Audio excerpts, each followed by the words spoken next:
I'm 77 years old. I have 3 children and 7 grandchildren. My daughter hasn't spoken to me in 12 years. My younger son calls on holidays because he feels obligated. My middle son speaks to me, but there's a wall between us that will never come down. 7 grandchildren, and I don't know any of their birthdays. I don't know their favorite colors. I've held maybe 2 of them, once each, briefly. I built $840 million and 3 successful companies, and I can't get my own children to return my calls. 12 years ago, I learned why.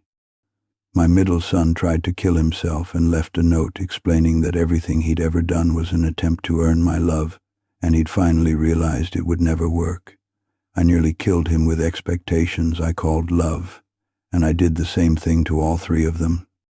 If you have children, you need to hear this. I grew up in Oakland in the 1950s, working-class neighborhood. My father was a machinist at a manufacturing plant.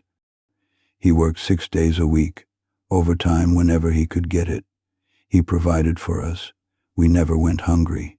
But my father had a way of loving that left marks you couldn't see. Nothing I did was ever good enough for him.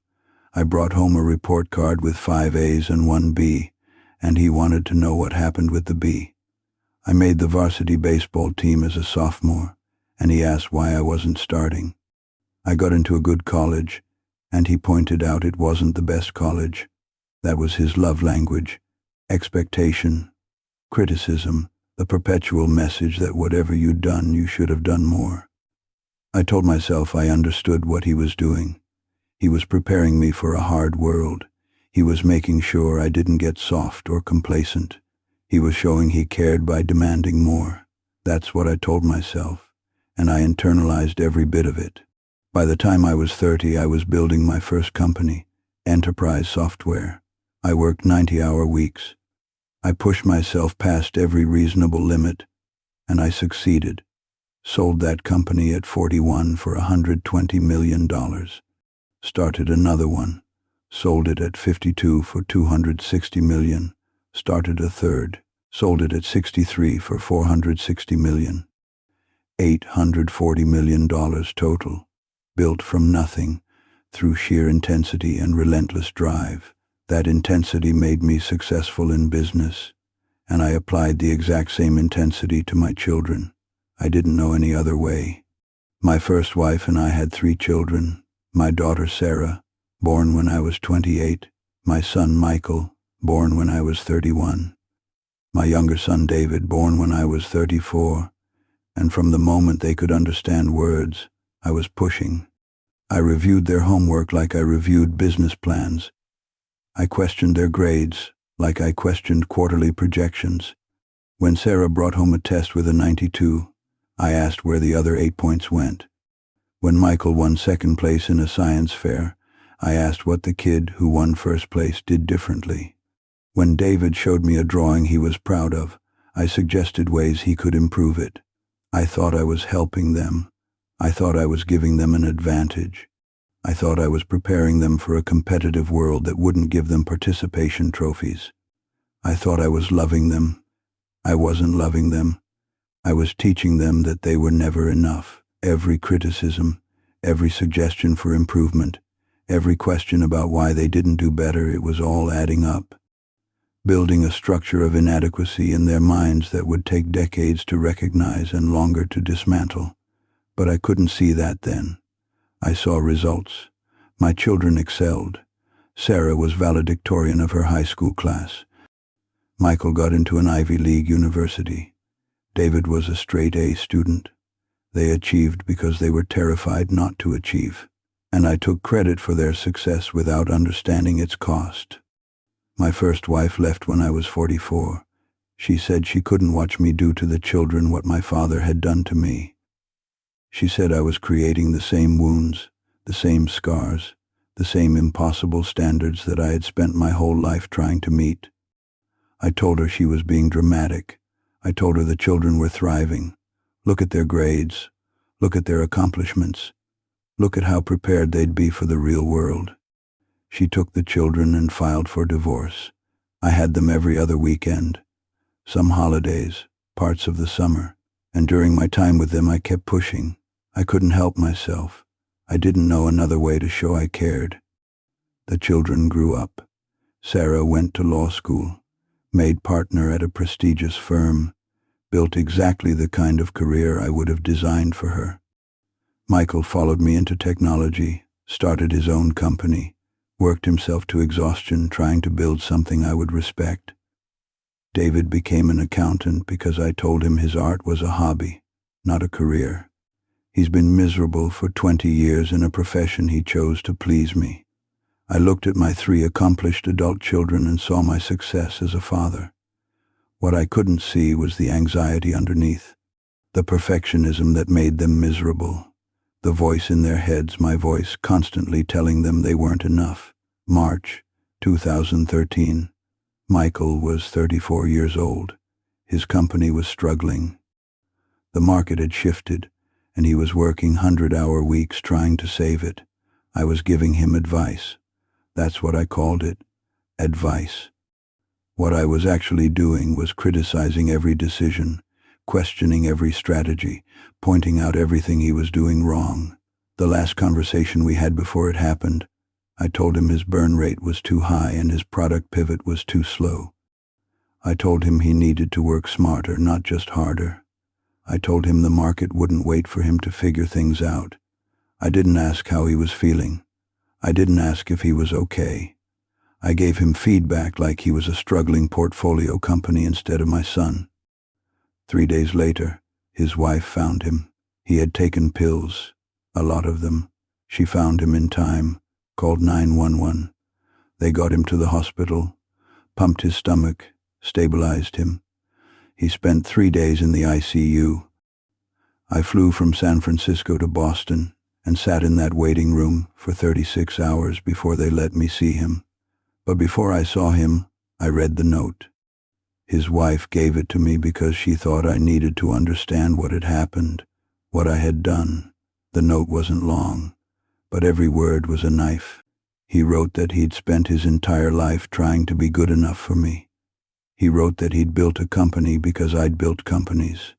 He'd worked himself to destruction because I glorified work. He'd achieved and achieved and achieved, and every time he talked to me all he heard was what he did wrong, what he could do better, why it wasn't enough. He wrote, "I'm tired of never being enough. I'm tired of trying to please someone who can't be pleased. I'm tired." My son tried to end his life because I made him believe he had no value. My love, what I called love, had poisoned him so completely that death felt easier than another conversation with me. I sat in that waiting room and read those words, and I understood for the first time what I had done, not just to Michael, to all 3 of them. I had taken my father's cruelty, dressed it up as motivation, and inflicted it on my own children. I had spent 40 years believing I was preparing them for success when I was actually teaching them they were worthless. The weeks after Michael's attempt are a blur. He went to a psychiatric facility for 3 months.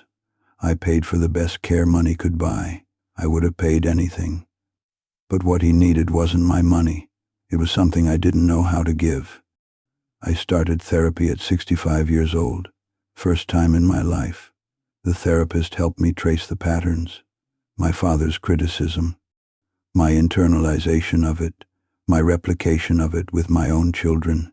I wasn't evil. I wasn't trying to hurt them. I was doing the only thing I knew how to do. But intention doesn't erase impact. I had hurt them all the same. Michael and I did family therapy together for years. It helped. We can talk now. We see each other twice a year.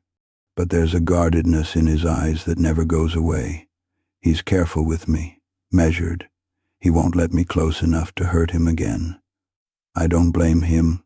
I wouldn't trust me either. My daughter Sarah cut off contact entirely after Michael's attempt.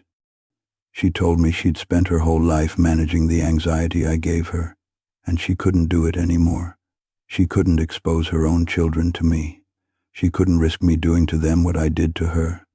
I've written her letters every month for 12 years. Not one response. She has 3 children, my grandchildren. I've never met them. I don't know their names because she won't tell me. My younger son, David, maintains minimal contact. He calls on Christmas and Father's Day because he thinks he should. The conversations last maybe 10 minutes. He's polite but distant. He became an accountant because I told him his art wasn't a real career. He hates his job. He's been doing work he despises for 20 years because his father told him his dreams weren't good enough. I have 3 children and 7 grandchildren. I have relationships with none of the grandchildren and damaged relationships with the children, $840 million, and I can't buy back what I destroyed. The specific moments haunt me. Sarah's valedictorian speech, I criticized her delivery in the car on the way home. Michael's first company raising venture capital, I asked why he didn't raise more. David's painting that won a prize in high school, I suggested he focus on practical skills instead. I never said I'm proud of you without following it with but.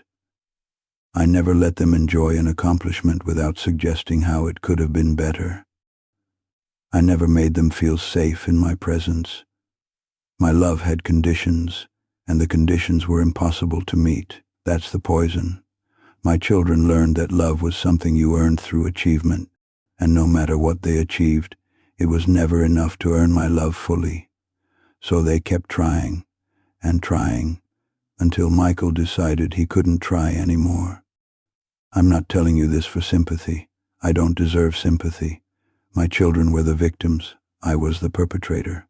I did this with my own words, my own choices, my own inability to see what I was doing. I'm telling you this because you might be doing the same thing right now. You might be calling it motivation. You might be calling it high standards. You might be calling it preparing them for a competitive world. But if your children feel criticized more than celebrated, if they feel judged more than accepted, if they hear what they did wrong more than what they did right, you're poisoning them, just like I did. Your children don't need your expectations. They need your acceptance. They don't need your advice on how to improve. They need to know they're enough exactly as they are. They don't need you to prepare them for a hard world. They need you to be the safe place where they can rest from that hard world. Every time you criticize without praising first, you teach them they're inadequate. Every time you compare them to siblings or classmates, you teach them they're in competition for your love. Every time you make your approval conditional on achievement, you teach them their worth is measured in accomplishments, and they will spend their lives trying to accomplish enough to feel loved. Some of them will break in the process. I want you to do something today, not tomorrow. Today. Tell your child you're proud of them, not proud of what they did, proud of who they are. No qualifications, no suggestions for improvement, just pride. Ask them what they want, not what you want for them, what they actually want for their own lives, and listen without correcting. Let them fail without your commentary. Let them succeed without your analysis of how they could have succeeded more. Look at how you talk to your children. Really look. Count the criticisms versus the affirmations.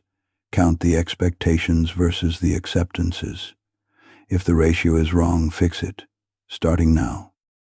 And if you recognize yourself in my story, if you grew up with a parent who was never satisfied, and you're replicating that pattern, get help. Go to therapy. Read books about childhood emotional wounds. Do whatever it takes to break the cycle before you break your children. The companies don't matter. The money doesn't matter. The achievements and the accolades and the success, none of it matters if your children can't stand to be in the same room as you. None of it matters if your son is writing a suicide note about how he was never enough for you. I'm 77 years old. I have maybe 10 years left if I'm lucky. I have $840 million. I have 3 successful company exits. I have a reputation in the technology industry. And I have 3 children who were damaged by my love. A son who nearly died because I couldn't say I'm proud of you without adding but. A daughter who erased me from her life to protect herself and her children. A younger son who gave up his dreams because I told him they weren't practical. I spent 40 years building companies. I should have spent 40 years learning how to love. Michael is doing better now. 12 years of therapy. He has a family, a career he chose for himself, a life that's his own. We talk monthly. We see each other twice a year. There's healing, but there's also a scar that will never fully disappear. I'm grateful he's alive. I'm grateful he gave me a chance I didn't deserve. But Sarah will probably never speak to me again. Her children will grow up not knowing their grandfather. David will probably never do the art he loved. Those losses are permanent. No amount of money or therapy or apology can undo them. Your children need your approval more than they need your advice. They need to feel accepted more than they need to be pushed. They need to know they're enough right now, as they are, without achieving another thing. Give them that while you still can. Don't wait until you're 77, sitting alone in a house full of money, wondering if your grandchildren know your name. If this meant something to you, share it. Leave a comment. Tell me what you're going to do differently. And subscribe. I have more to say about what these 77 years have taught me, and not much time left to say it.